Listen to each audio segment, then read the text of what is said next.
like everybody if you would to finish the pledge of allegiance. Ms. Lucas, would you start please? I pledge allegiance to the flag of the United States of America and to the republic for which it stands, one nation, under God, indivisible, with liberty and justice for all.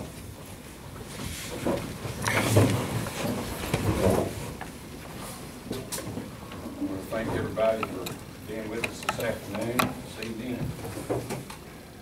Showing a little patriotism, we can all do a little bit more of that. Just for clarification, of course, we're here tonight. The Board of Education is here to conduct its official business. As part of that, of course, we provide for public participation for people who want to speak to the board. I just want to clarify this because it's a little different for those that actually get on the board agenda. The open meetings law that many of you are familiar with, I know, permits the board to engage in discussions with people who are on our agenda. But if someone or a group is not on our agenda, then the board is not really permitted to get in a dialogue with that group. Now, we may listen to people on any topic and listen to numerous people on topics. And we will oftentimes make note of that, and people will feel free to get back to us. But I just want to explain that because we're not really able to get into answering questions and things like that. I just wanted to clarify that because anybody who wants to do that, and should anyone here want to do that in the future, you just need to make sure that you get with Brenda Powell there and get on the agenda, and that way we can have an open dialogue. But at the same time, the board does have a policy, and we're going to abide by that we'll listen to each person. Now, our policy says you have 5 minutes to speak. We'll be somewhat flexible with that as we do that. We do have 3 or 4 people that have signed in, so in a moment we'll get to that. But first of all, we're going to go with the items on our agenda, and then when we get to the part of public participation, I'll ask each person that signed in to address the board, and we'll be here to listen to what you say, and hopefully we'll have a good evening. Okay, could I ask for approval of the minutes of the March 19th, 2013 meeting, please? Curry? Second. Wilkes. All in favor? Yes. Okay, that's an all yes vote. Okay, we have a presentation tonight. Vice Principal Derek Christian. Apparently Mr. Snyder has delegated these duties to Mr. Christian. Just know what you think. We're certainly glad to have him, but Derek is going to talk about career and technical education. As we all the board know, and Ms. Lucas and those who have been with us, one of the things we talked to the state superintendent about when he spoke with us was about, I guess all of us felt like that there needed to be additional vocational opportunities for our students. That everybody's not geared to a college track, and so we shared that with the state superintendent, and he was receptive to that. I saw him the next day in Charleston at another meeting, and he even was asking me questions about it. So I realized, well, I said, this guy actually listened to us. He heard what we said, and then he sent Ms. Lucas and I a letter. So, but what we'd like to Mr. Christian to do is just kind of update us, Derek, on what we're doing at the high school, okay, and just whatever you think's appropriate. First of all, thank you all for giving me the opportunity to come and speak on behalf of our CTE program at Scott or at the high school. I don't know who gets these. I ran off 15. But these are just some of the highlights, and I know Mr. Midkiff had asked me to say a few things about it as well. Talking about our completers and our programs at the high school. And we have 11 programs, and I don't know if I'll even do that or not, but that's our programs right there. That's our 11 programs and our instructors. ROTC has, I believe, again, this is new to me too. This is only my 4th or 5th month doing this, so I'm learning. as I go. And CTE is a huge entity, folks. It's just a big thing. And as you mentioned, Dr. Ferris, he is a CTE man. He believes in CTE. And we had a meeting over here, as a matter of fact, with some state people, and they said only 17 or 18% of the kids in West Virginia go to college. The rest of them are on a different track. So we have to do something to prepare them for the real world, for what comes in next. If you look at that, part of the what's called a completer is a student who goes through the CTE program. They select a pathway where they want to be a skilled professional. But the skill pathway is our welding, building construction, electrical technology, and automotive. That's our four skill areas. And I put over there potential completers because everyone doesn't complete because there's a process to it.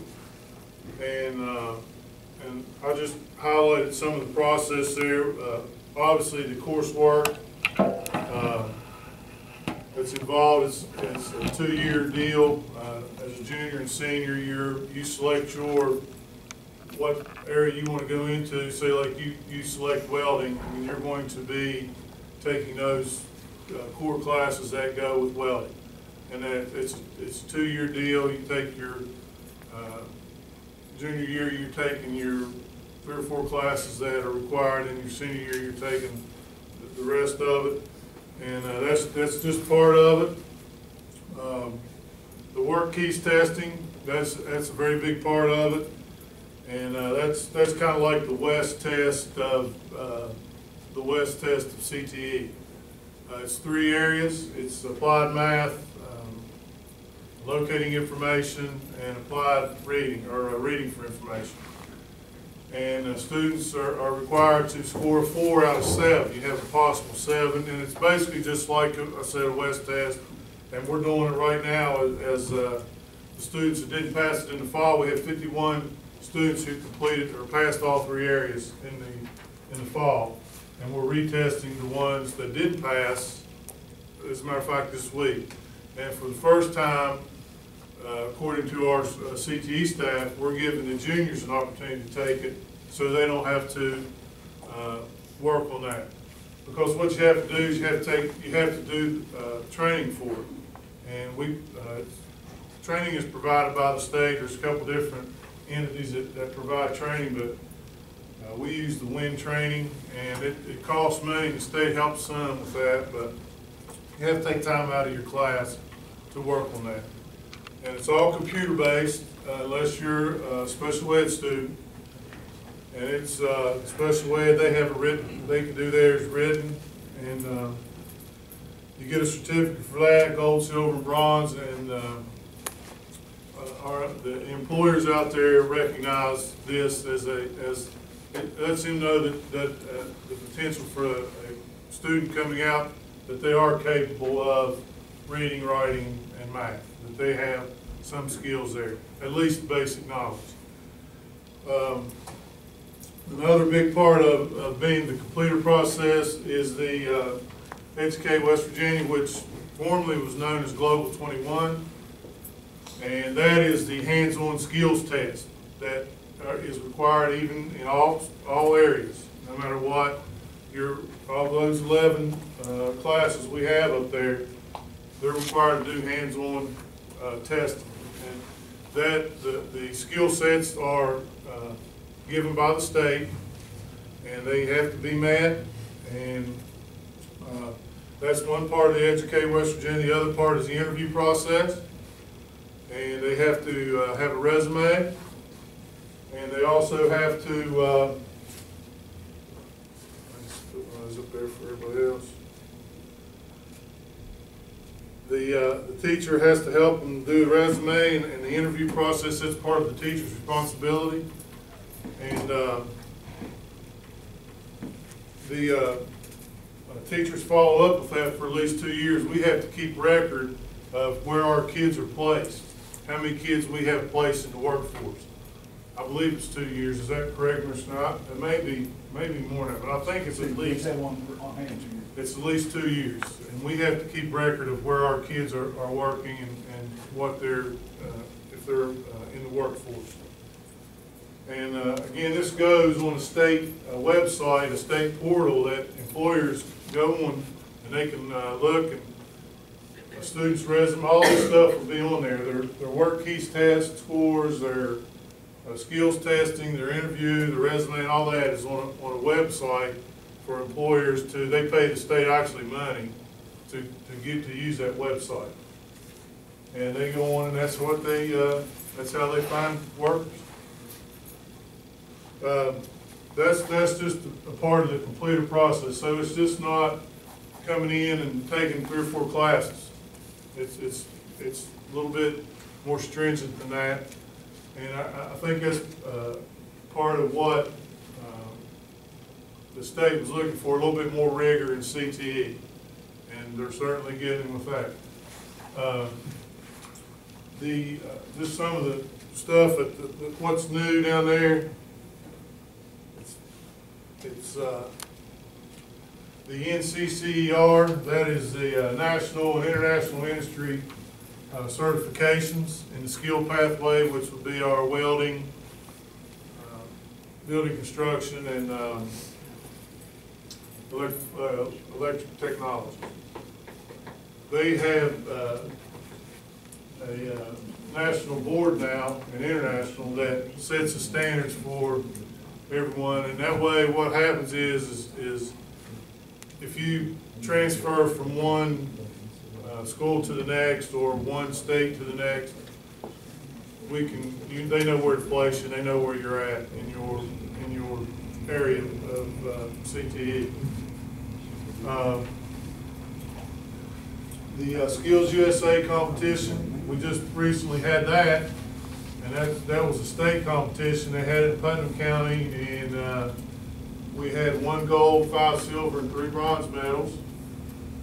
And we have one young lady, Alyssa Hager, who's going to the national competition in Kansas City in June.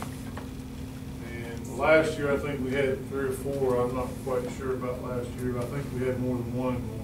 But you have to have gold medals. So she won the gold medal.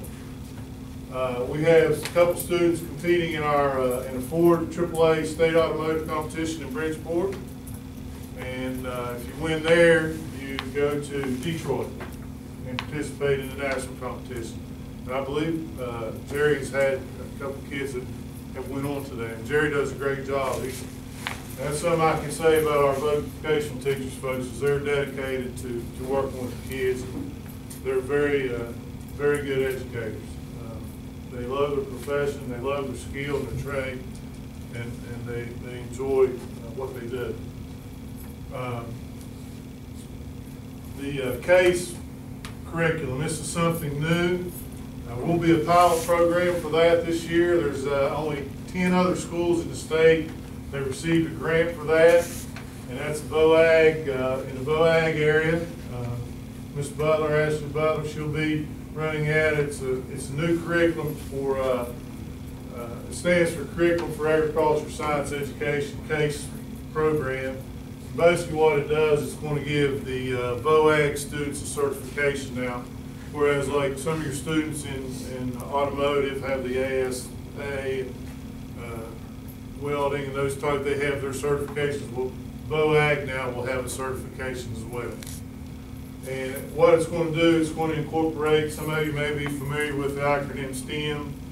The STEM curriculum is about incorporating science, technology, engineering, and math in the curriculum. So it's going to be a pretty good thing for our VOAG, and it's the wave of VOAG. Again, we're going to be one of 10 schools piloting that, and we got a nice grant. Also, we're going to get, I think you get about $10,000 for equipment. Is that correct? I just glanced at that grant, maybe a little bit more than that. But we're going to get some money for equipment too as well. While I was on VOAG, I just went ahead and mentioned that our new VOAG building has been staked off, and they've moved some dirt around back here a little bit, so we're We're getting things semi-moving on that. And our greenhouses, both of them's full of plants, and they go on sale April the 20th. So if anybody's looking for flowers and plants for the garden, we're also having an auction on that day. The CTE auction, that's, I can't tell you what all the equipment's going to be auctioned, but I'm sure there's some good stuff back there. This next one is exciting about this class.